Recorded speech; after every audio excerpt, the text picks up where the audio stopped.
The reason being is that I think technology like this comes in different cycle.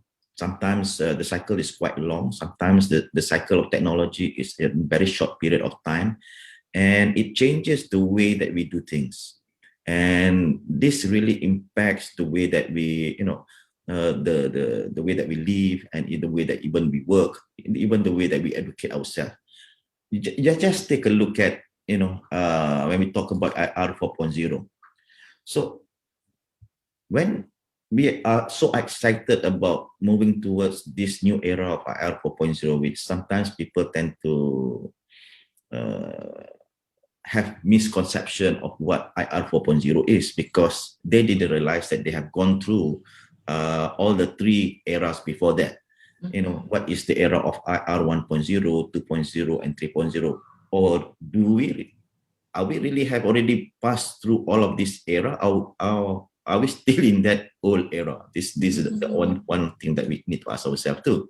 Yeah. And then before we move even towards this IR 4.0, what actually the prerequisite even before we really say that, hey, I want to move towards this IR 4.0. So if you take a look, what happened is last year, it really wakes us up. This COVID-19 tells us that, hey, you want to move to 4.0. Do you think that you are ready? Yes. Do you think that most of the companies are ready? And suddenly even our education system and our businesses are being impacted because everyone is working from home. Yeah. And when it's working from home, you have to depend on technology, digital technology. You depend on internet. Now you see, like, if not because of Viviana, having getting internet access on the trees, then we tend to say that, hey, Malaysia, for example, have 100% internet penetration. Really? We need to ask ourselves, do we really have that kind of penetration? Even have that kind of coverage, do we really have that kind of speed? So whenever, even internet itself, even when it started off, I think I remember the days when we started off, like, it's a modem which like 2.4 kilobit per second. No, even yes, that. I remember 300 bit per second. Don't tell us 300 bit per second. And we were very excited at that time, even we can send small data. But yeah, in fact, I missed the sound when you try to connect to the internet, like ding, ding. The ping-pong. Remember that sound of modem, which converts the analog into digital. Oh, and then we get excited. Suddenly we get 64 kilobit. Wow, that's fast enough for us to do, real data transmission. But then to even get a good quality of video, you need to have at least 2 megabit per second. And how many of us actually have that kind of speed? So maybe, even if you have that kind of speed, on mobile, it's so expensive because the data that you're going to use, your data usage is very high. Using just video alone to have like one hour or even the whole day of consistent video transmission.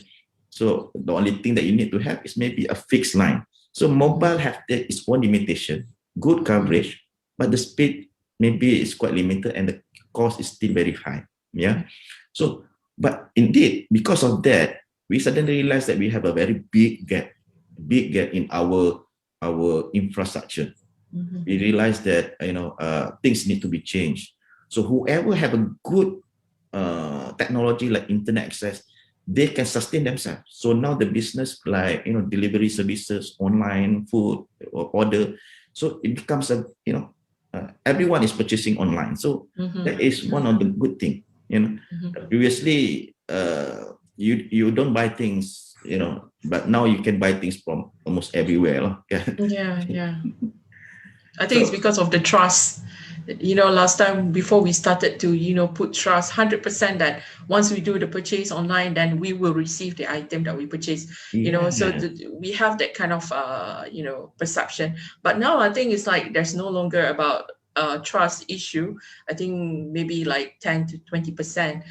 Now that everybody is staying at home, especially at the beginning of COVID-19, everybody start buying things, especially if the household is more than 5 people, like every single minute you'll be receiving all this purchase item. Yeah. But Dr. Ellis, you got, I think the customer expectations can becoming higher Once they make a purchase, they want to know exactly where is the items that they have been purchasing.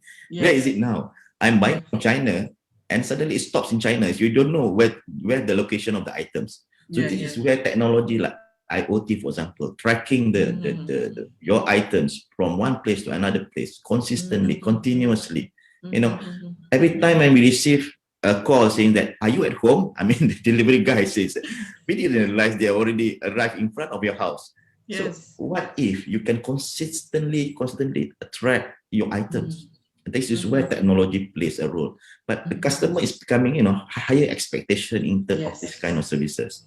Yes, true. I agree to that. Yeah. Then we realized when we launched, our government just launched what we call My Digital, right? So this is a program where it's stating that we need to transform our whole society, our whole economy into digital. That's what is the key in terms of even the era of 3.0.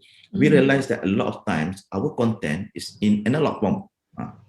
How many of us suddenly found that we need to convert all our lecture notes into digital form? Everything is now being recorded. If everything is analog, then we have very difficult to exchange information. Then once we have that, if the data is huge, then we need that kind of connectivity, as I mentioned to you just now. Yes. So we need to transform ourselves, even having digital, but the transformation part, where the digitalization part, where you make that as your workflow. I give an example. When we sometimes when I request for what we could to get sign your forms and all that. They give us a physical form, PDF form, then you still need to sign it analog, then you scan it in digital, and then you have to send it back. So it's quite tedious. What if everything is in digital form, the digital signature? So it's much simpler and faster and more efficient. Yes, correct. So now it's like a combination between the old way of doing things and the new things. But digitalization is also about transforming the whole workflow process. Yeah. So email is one of the things that we are doing now, lah. And as I mentioned by Joseph, he coined the term creative disruption. So whenever there is new technology progress that comes in, it will impact a lot of people, but only at the expense of a few lah. So don't worry. If you say that, okay, I don't want this because it will impact my whole life, it's only a few of you have been impacted, but it will impact better to the lives of other people, the lives of the business. We want to move ourselves, forward. So you have seen technologies like this have never been used before. When the transportation industries have been transformed. Even the lifts now, at one time they use operator to control the lift. Now we don't have that. Everything is automatic. Yeah. So one of the things that I would like to highlight in the IR 4.0 is because of the IoT, because that's I love technology like IoT because that's part of my business. But this IoT is not something like we have heard, some of us might heard this only 2 years or 3 years ago, or even, but this had been coined by Kevin Ashton, we call the father of IoT. That was 1999, 21 years ago, or 22 years ago. And suddenly we only heard about this IoT now. We get so excited. Yeah, Malaysia only know, the Malaysians start to Google the word IoT in 2014. I think because maybe at that time we launched what we call IoT, National IoT Strategic Framework. So it plans out the activities in IoT in Malaysia. And then suddenly in 2018, everyone try Google the word IR 4.0. Apa benda ni IR 4.0? That is because that end of the year, we launched Industry Forward. Yes. Then we said Industry 4.0. Hey, where are we in 3.0? We didn't realize that we have passed through the 3.0. Yeah. And then suddenly with the IR 4.0. So then we start to Google and try to understand. So, but we are having the education phase, for IoT, maybe 5 years, 6 years down the road. And then in 2018, it's only the Industrial Revolution 4.0. Yeah. But it's because of this. If we didn't keep track of the technology that's coming, then we are in a very dangerous situation, because companies need to survive. The technology that comes in, they will come in and then they mature, they become obsolete.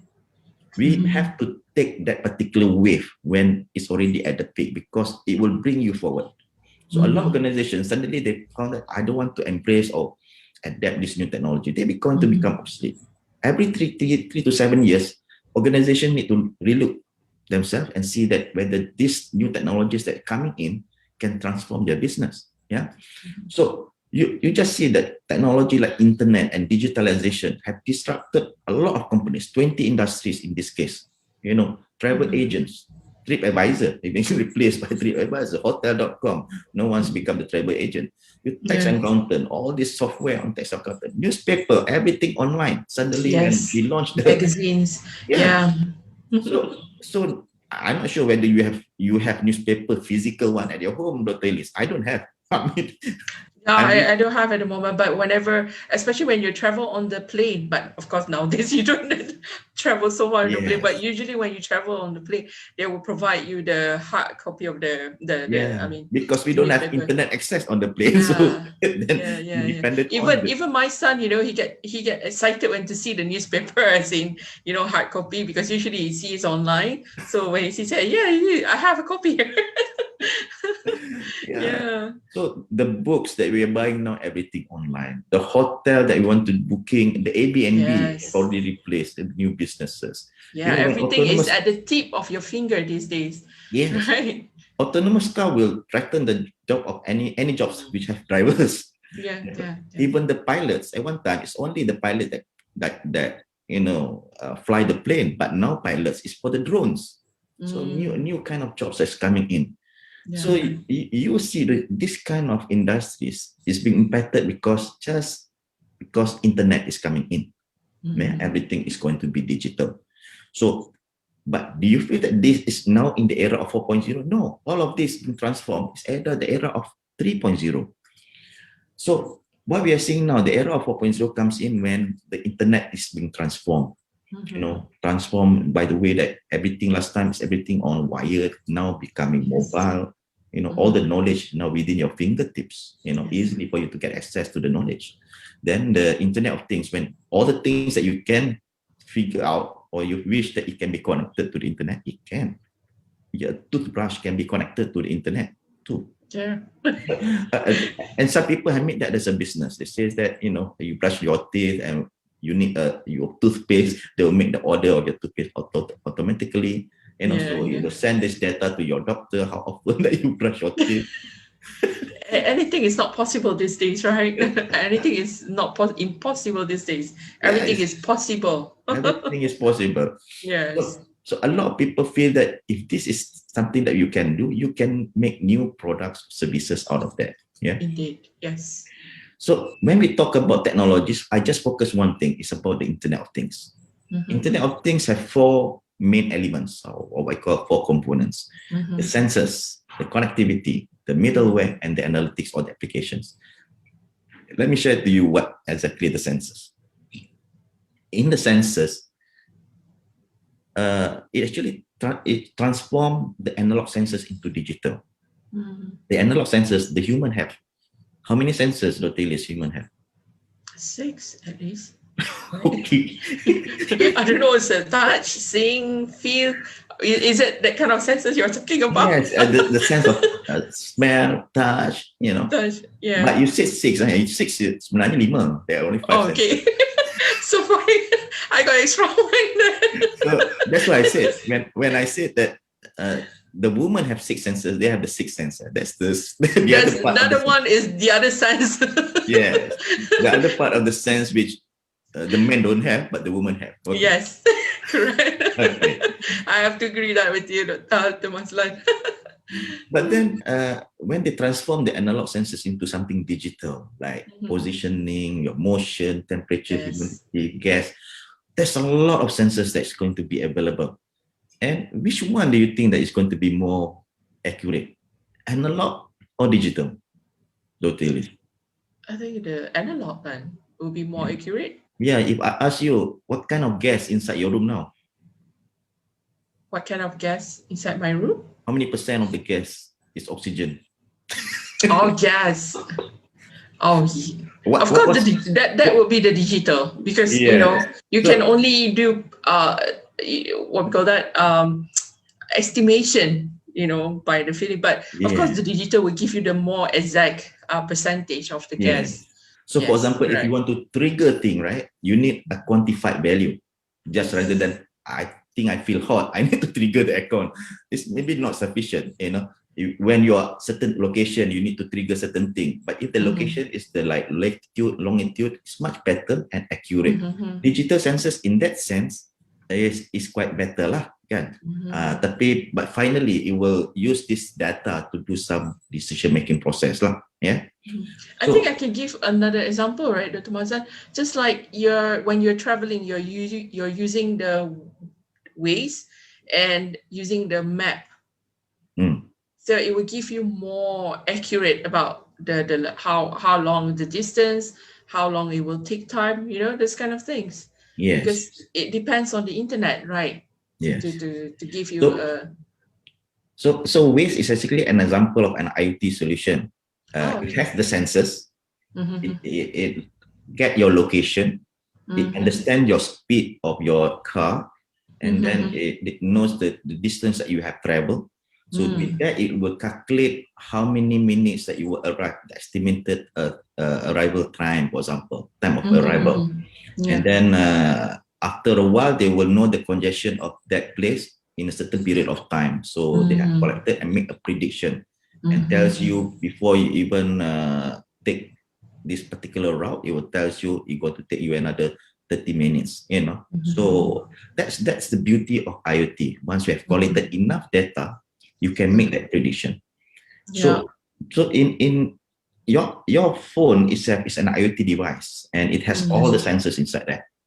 You can imagine, I think if you have a tool to open up and says that how many sensors inside my phone, you can see there's a lot, sometimes 18, sometimes 20 sensors. Even the magnetic sensors is also there, you know, that tells you the earth magnetic field and all that, which human doesn't have, but digital sensors have that. Okay. And then the connectivity part. It's important to have connectivity because you have got to understand whenever you want to deploy a certain solutions, either the solutions, where is it located? Sometimes you don't require a very expensive transmission like 4G, 5G, because it's very near. You might have a body area network, which is like, you know, very small RFID sort of thing, NFC, but you can have a local area network like Bluetooth, Wi-Fi, Zigbee, and then you can go further up where it's, you know, for wide area network, or you can go up to satellite. So there are many ways, and now there are new technologies for IoT. They have like the NB IoT, narrowband IoT, they call it LoRa, then they call it Sigfox. So these are the new technologies. Like NB IoT is being launched by the telco because it's licensed band. And yang Sigfox ni being run by, it's unlicensed, but it's being run by Esperanti in Malaysia. And then we have the LoRa. You can deploy yourself because it's unlicensed band. You can install your own infrastructure if there is no IoT network there. The reason in this IoT network is because it is low power. The range is very far, but it can sense data, very small data lah. So the range is very far coverage. So the battery consumption is less. Yeah. So you can have a standalone device rather than always to be powered. And then on top of that, once you have collected the data, you need to do some process or some application. So people build a lot of applications on top of that. Supply chain lah, remote monitoring lah, dan sebagainya. And this data can make analytics lah if you want to. Yeah. Okay. So as I mentioned just now today, we jump towards 4.0, IR 4.0, but what exactly is industrial revolution?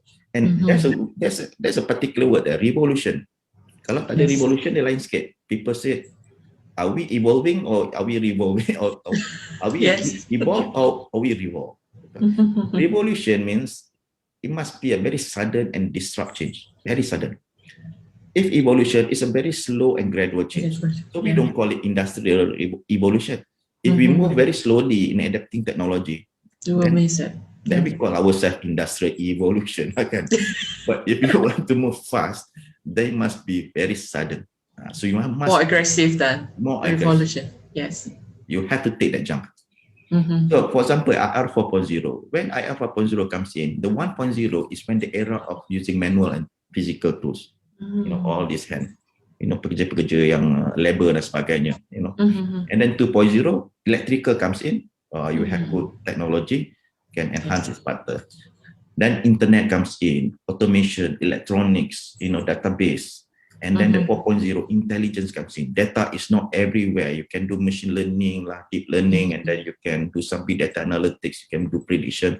Robotics comes in. Blockchain comes in. So many things are available. So the question is, where are we now? So kalau kata I tanya Dr. Ilis lah, you know, I can also ask the members out there. Maybe they will tell us, in your country or in our country, which industrial revolution are we in? Dr. Ilis, are we in which era? I think we're still stuck at 3.0 because when you talk about 4.0, you're talking about big database, you know, and our country is not there yet. I mean, based on my experience working with, you know, all kind of data analysis, you know, so we're not there yet, but we're heading to that, but not there yet. So I think we're still stuck at in between. I think 3.3. That's a good guess. But let me ask you this question with this video. For example, if this person in the factory using machines but still using hands, in which era this person is living in? I think this is like in between 2 and 3. No, even physical things. Physical is actually 1. So when you are doing physical with physical tools, human labor, you are still at 1.0. You take a look at this. The person is sweeping, but using what was the thing called? Something about board. Yes. Yeah. So is it physically they're using 1.0, but you know, something that is automatically machine that is moving around is running is actually at 3.0 or 4.0. So let's take a look at the way that you cook at home. If you're still cooking like this, it's still 1.0. Okay. For rendang and dodol, yes. Yes, you're still using. But in 2.0, maybe your oven too, electrical. Okay. But you have oven which is electronics, you can program it, then you're at 3.0. But are we cooking at 4.0 when you do a 3D printing food? No, we are not there yet. So this technology of 4.0, like 3D printing, is the 4.0 era. Yet we are not 3.0. The way that we teach, your class, for example, using whiteboard, blackboard, and all that, we are still 1.0. I'm not sure whether you still OHP, transparency, and that's 2.0. But if you're using online, the way that we are doing now, we are 3.0. That's good. But are we teaching ourselves using augmented reality, virtual reality, using teachers? I mean, the robots are the one that replace the teachers. That's 4.0. Where are we? Maybe now we are moving towards the 3.0 because that's what we are teaching now online with webinar. The way that we transact, are we still using physical money? You know, are we using machines, you know, to do the transaction? Are we using credit cards, which is online now 3.0? Or if you're using, you know, our wearable Apple Pay, e-wallet, that's 4.0. Of course, everyone is so happy that they are now in the 4.0 lah, using Touch and Go lah, Grab lah. Yes. So they are that advanced lah. So basically, when we ask the industry, they say 2.7 on average. So we are not yet at 3.0 because there are certain places, certain organizations are still in the electrical era. They're not even online. And that's the big issue. So the prerequisite to go towards 4.0, you must have the 3.0 first. Everything must be online, digitization and digitalization. That's important. And we are seeing that a lot of companies have moved forward. But there are companies say that I cannot change my machine. My machine is running 24 hours. If it's not broken, why want it to repair kan? Dan sebagainya kan? So So the problem is they don't want to disrupt the current operations, and they just let these operations for another 10 more years. While organizations, they have retrofit them with IoT devices, and they can measure the machine better. I think because some of them, they're still, have some problem with the trust issues of, letting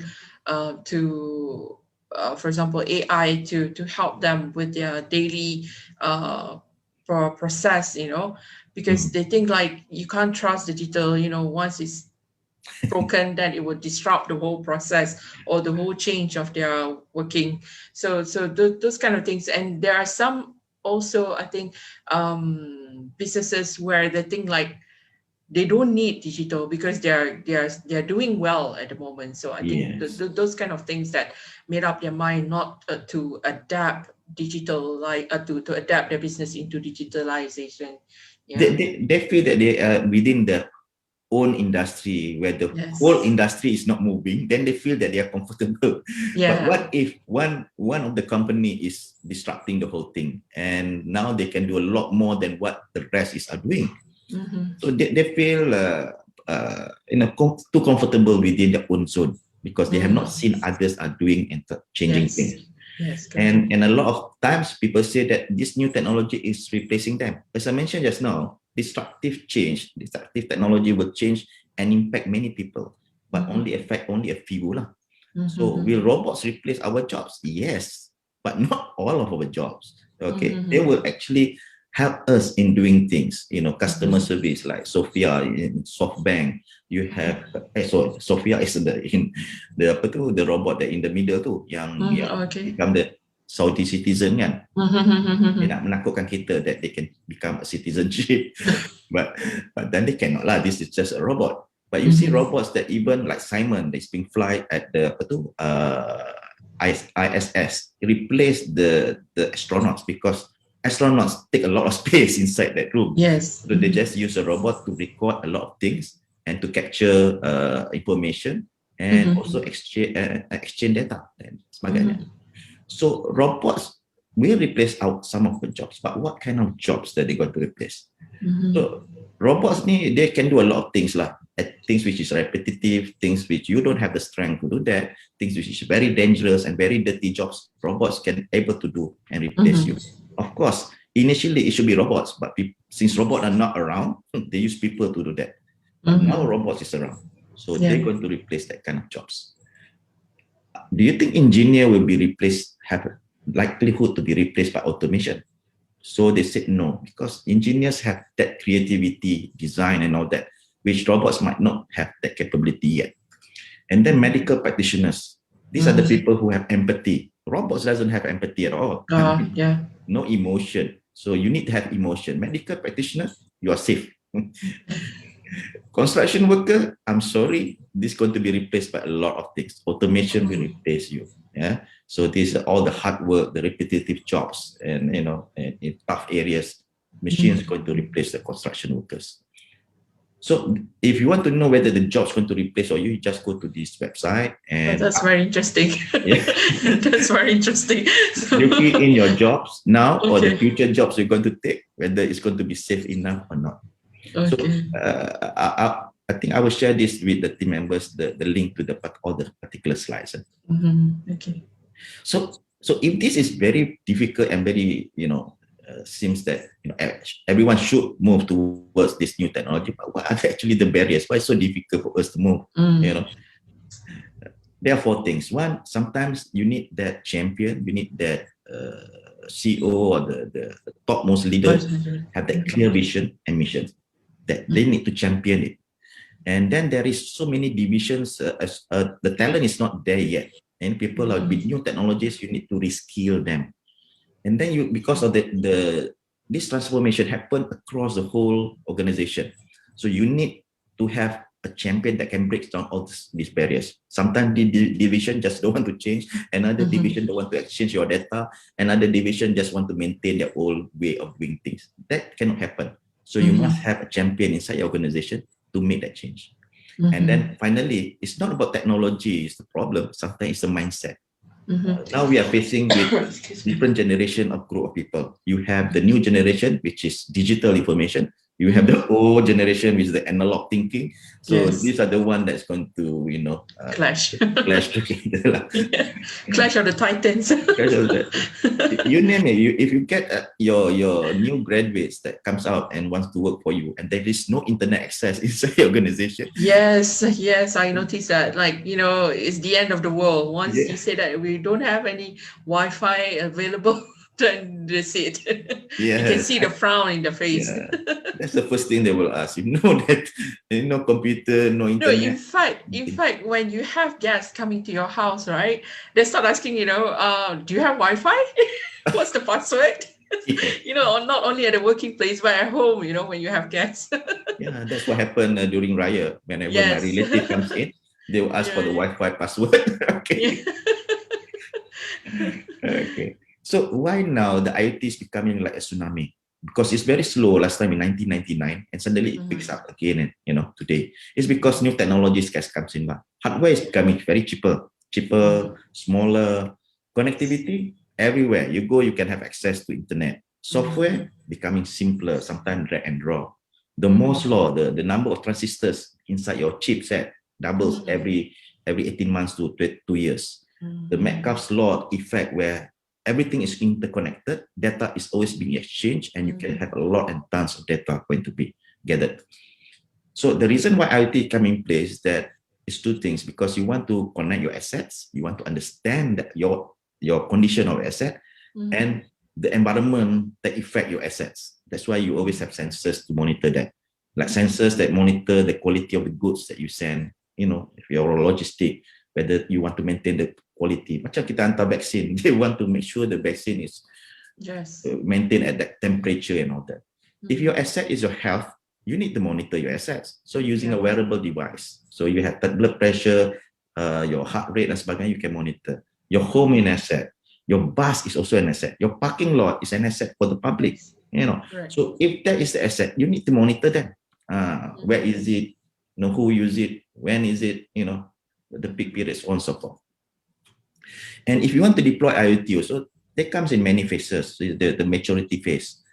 If you have tons of money, you can deploy the highest level of IoT maturity. But if you don't have enough money, you start small. You can start with the first level, monitor. That's the first level. Then control. You put actuators to control it. Then once you collect more data, you can optimize it. You have more and more data that's more intelligent, that things that the sensors can talk to each other, you can become autonomous. I'll give you an example. If in this business, office, the simplest thing is that you want to know the usage of your office. You do a monitoring. Sometimes they put sensors under the desk. There's a person inside there, sitting there, they will sense it. Or there is a camera there. So monitoring. But if you want to control, you can do air condition control, remote security control. That's the second level to actuate it. The third level, you can optimize it so that the room usage, electricity is being optimized accordingly, because you cannot maintain the whole big campus.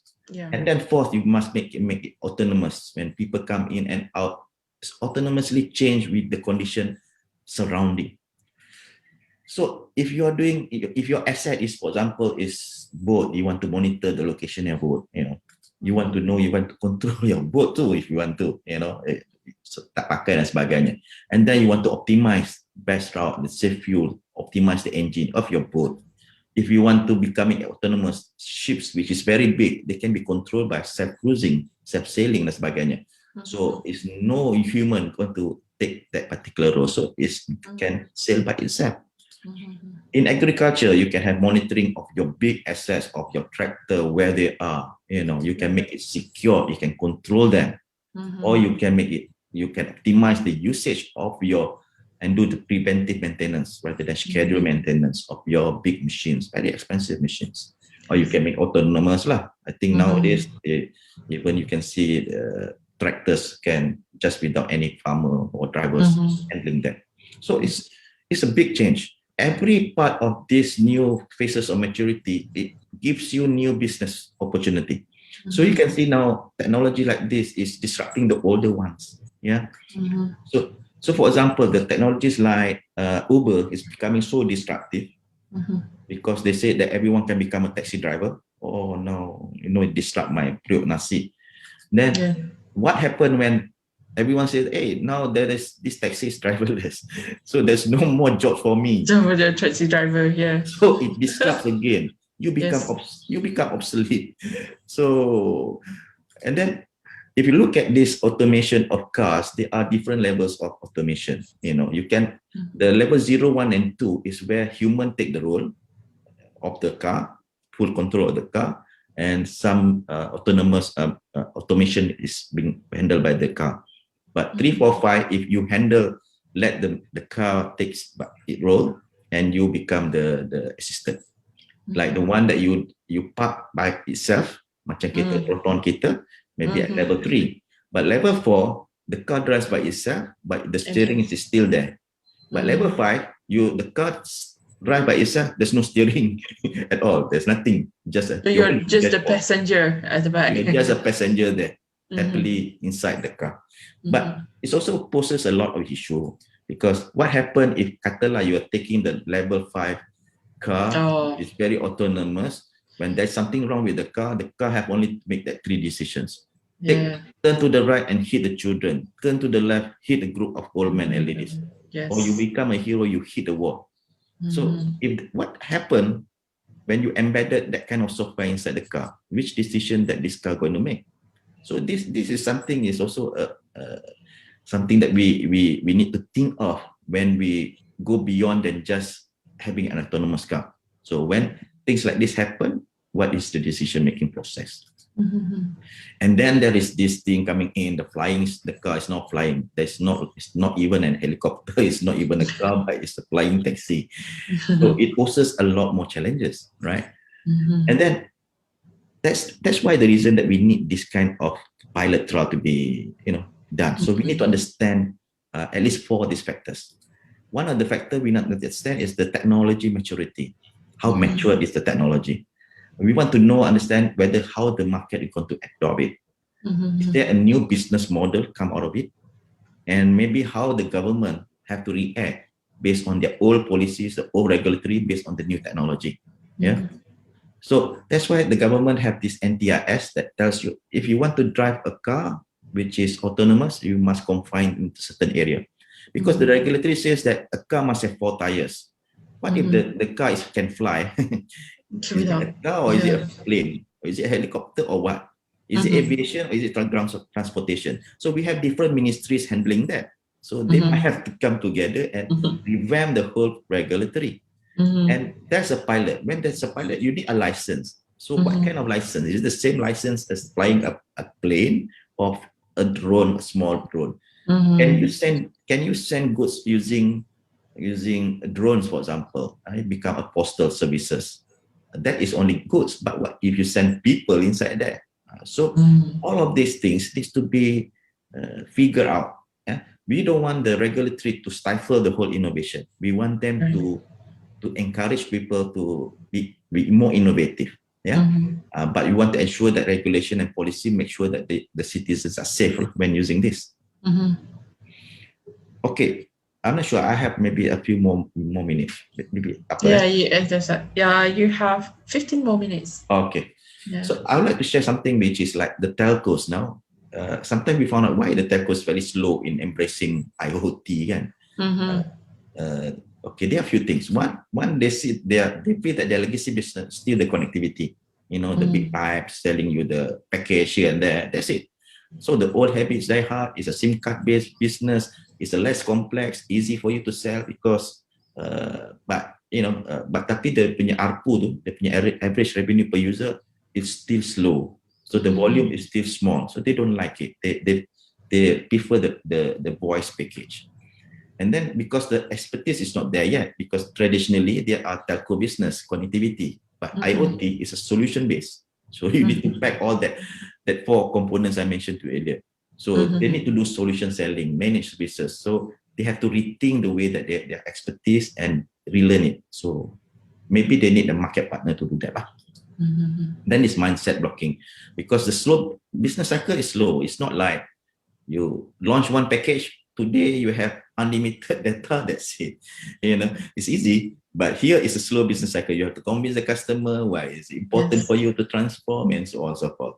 So that's something that needs to be rethink back. So they have this pool of skepticism whether is this a good business for them, and they feel that it's going to be, are they going to work something which is on the risky benches? Stakeholders need to see whether the revenue is recurring every month. Here the revenue can be up and down, so the business is so fluid. So Dr. Mazlan, when you talk about business, I have questions here that triggered me. Do you think that when there's changes, especially when you want to adopt a new technology, would it cost more to the business? I mean, in terms of, spending more money, to get into new technology. Do you agree to that? Sorry, what do you mean? I mean, for a business, like whenever they want to adapt new technology, it means that they have to spend more money. Do you agree to that? Because some business they have this mind, like, I'm not going to spend more money on technology, which is the revenue will be uncertain to them. So some businesses think like, oh, I have to venture into new technology because I need to have more customers, to expand the business, and it means that I have to invest more money to buy new technology. So it depends on the business ventures. It depends on your business problem. It's not for the sake of deploying new technology because of the sake of, just to be at the forefront. It must solve a certain problem in the organizations. So I didn't, not in this presentation, but there are 7 M's, for example, in the business that you need to relook and see whether this technology can help you. First, look at the manpower. Second, look at the kind of your materials, whether you can have, have just-in-time material. It can save a lot of cost. And then look at the machine, look at the market that you want to attend. Look at the method that you can reduce, shorten the process. So and look at the money that come in with new product, and look at the management where they can do better decision making with this new data. But if all of this combine and have a better ROI, then that's why you use this new technology. That's why we start small first to get that understanding of how it impacts. Then you can scale up. So let me share with you. There are many ways to launch this service provider game. The end game is to have service provider, means that you launch a service is from device. You have the network to control, you have the platform, and you have the application, everything. So you control everything. But as I mentioned to you just now, traditionally the business is not like that. So they don't own everything. So then they start off with connectivity game lah. They own the network. This is what the telco is doing, but they work with the partners, the hardware partners, the device player, and the platform players. And these are the ones that go out to the market. They just give you the package of how many you want to connect using which network. I will give you this package. Or you become the enabler. Enabler means you own the platform, then you enable it for other applications. You just work with the surrounding partners. But sometimes you want to outsource the platform to your subsidiary, because subsidiary can have a better understanding. They move faster, so you don't kacau dia lah. So this is what we've been doing. Or the service provider model is where you provide the whole end-to-end service. This is the final game lah. Either you want to own it or you want to partner with other peoples. So these are the 5 business models that you can work on. Okay, just few more slides, just to share with you. As I mentioned to you, there are different group of provider or the player, the device, the network, the platform, and the application provider. For example, people like us, like Favoriot, we are platform provider. So we engage the users to ensure that they can have connect their sensors on board. So if you have data applications on top of that, so many applications, you can blend the data, you can collect and aggregate on the same platform. So that's what we help them. So this is the architecture of the whole platform. You can connect sensors, not any sensors that you have, the commercial ones or the students that they want to use pun boleh. Raspberry Pi, Arduino, and then there are many protocols that can connect to them, to simplify that kind of connectivity. So we provide them with a lot of documentation for them to test out. There are free versions that you can use to test it out. And once you feel okay, you want to commercialize it, you can go beyond than that. And then we encourage this because we want to encourage the whole ecosystem. That's why when we embark this, we allow the talents to be groomed from the universities, the colleges, when they're familiar with building the IoT solutions. Now we have more than 4,000 developers out there subscribe to the platform. 80% from them are from Malaysia. The rest is the 109 countries there. So you can scan it out. I think I will share you the slides that you can become what we call the generation IoT. So we have this issue of every technology cycle comes with this CHASM. People are so excited, the innovators, the early adopters, but then if you don't manage to get that buy-in, you fall into the CHASM, and that's it. The product fail, and then it will not pick off. So the moment it picks off now, you become the early majority. But we also don't want you to become the late majority. When the technology now the habis, new technology that comes in, you become the laggards, the obsolete. So you obsolete either introducing the new technology, or you're obsolete because your business is not adapting or embracing these new technologies. Okay, so with that, I would like to say thank you very much. I would like to have these few more minutes to ask to get question and answers. Okay, thank you very much, Dr. Mazlan, for this very informative presentation. You have shared so much things, and for me who have not much, knowledge on IoT, and digitalization, those kind of things. So I think this opened up the eyes of, there are so much things on the internet, like not just only Google and Shopee and Lazada, but so much other things that you can use to expose yourself to the new technology of the world. So we have one question here from Mr. Rizal Muhammad, and he says here that based on your is the present regulatory environment in Malaysia catalytic or hindering the telco industry players from embracing IoT on a larger scale? What we are seeing now, I think because of the NTIS, that's the initiative which I feel that the government is not supporting. Initially, it's always piecemeal method. Everyone is trying to push, but because the technology go across many ministries, they have difficulty. Technology providers like us have difficulty to convince one invest in one ministry to another ministry. But hopefully, with this NTIS, the National Technology Innovation Sandbox, that will help us to catalyze and make it faster. Okay, so Dr. Mazlan, this question is from me. So you yourself are handling you're the CEO of Favoriot. So your company, I'm sure you have adapted into the latest technology, but through your experience, right, with other companies or other businesses, what makes them doesn't want to adapt technology in their business based on your experience? Because even though we are Malaysia heading towards 4.0, but like you say, they're still stuck at 2, stuck at 3, what makes those people, like the top management level people, they don't want change, they're so like, I don't want change. I want to be where I am right now. I'm going to stand with my, opinion on this. Technology brings disruption. Some of them, they think that technology will bring disruption. So based on your experience, why is that? And, this is, I think for the audience, especially if they're working in a company and they think they should bring in technology, but the bosses say, no, we're not going to take any technology. So based on your experience that you can share with the audience. One of the things, because they feel that the ROI, they're not clear about the ROI. ROI in the sense that, if I spend this amount, when is the ROI?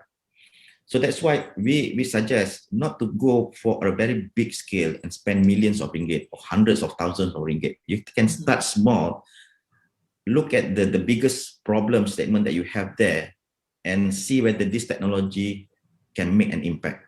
Because without that, you cannot convince your management to move forward.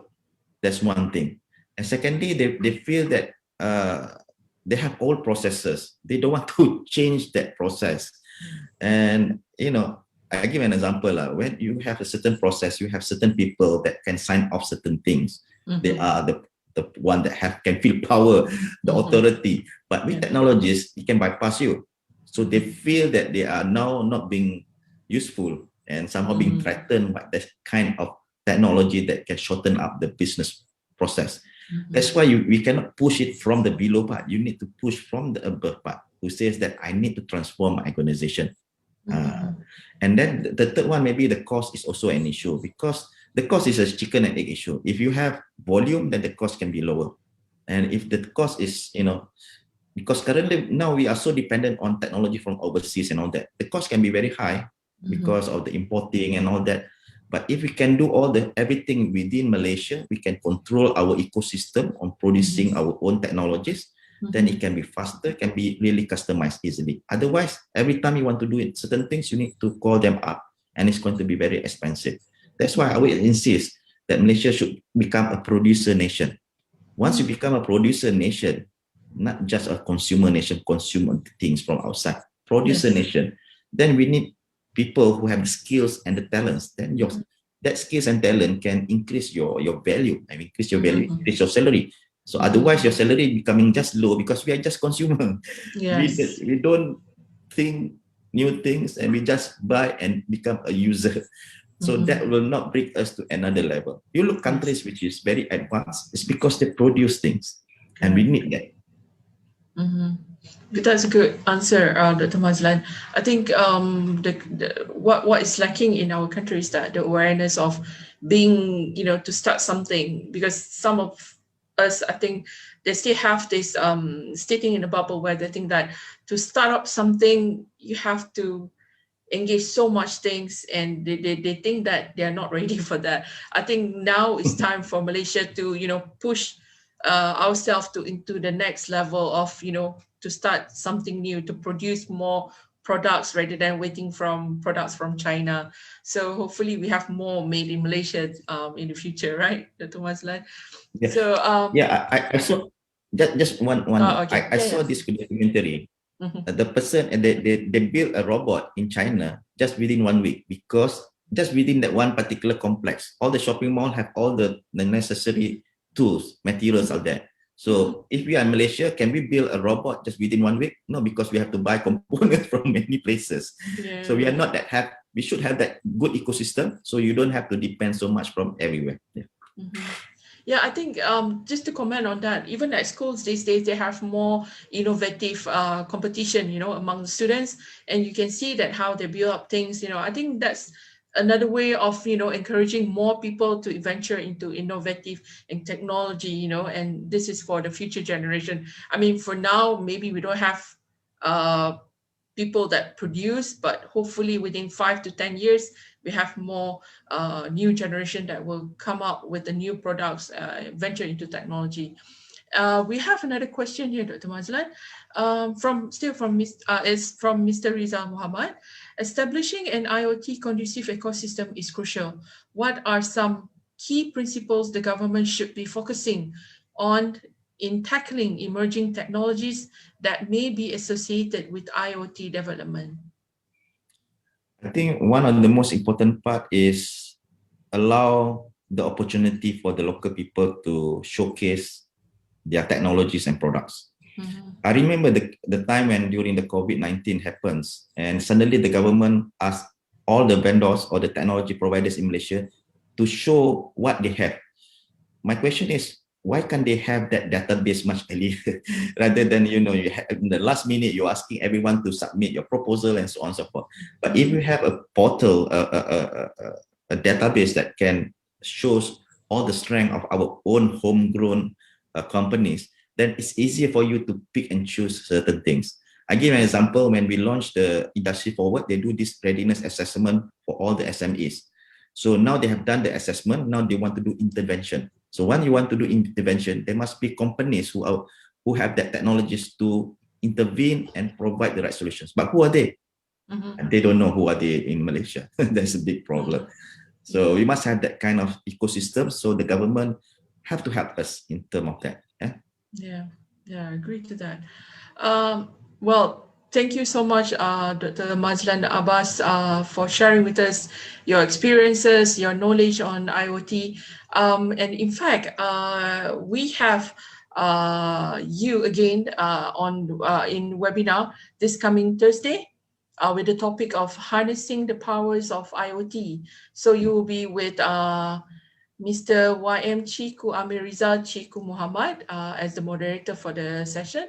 So Dr. Mazlan, any final words to the audience about IoT, anything that you would like to share before we end the session? So one of the things that people will always ask us is how to start your IoT journey. That's one of the things. So if you don't have the right skills, then work with a certain organization or to start off your journey, understanding your problems. And then, because it's quite complex, I think that's why my next webinar will be talking more harnessing the power of IoT, where you can even build your own IoT solutions if you want to. So if otherwise, you can ask others to do that lah. So that's how we want to continuously engage with our public. Okay, thank you very much, Dr. Mazlan. It was lovely to have you for this session. And also thank you to the Chemical Productivity Nexus for organizing this, and also Malaysia Productivity Corporation. And to the audience, thank you so much for your time, for being with us today. And don't forget to join us again this Thursday with Dr. Mazlan Abbas at 3 p.m. on harnessing the power of IoT. So I think that's the end of the webinar. Thank you so much.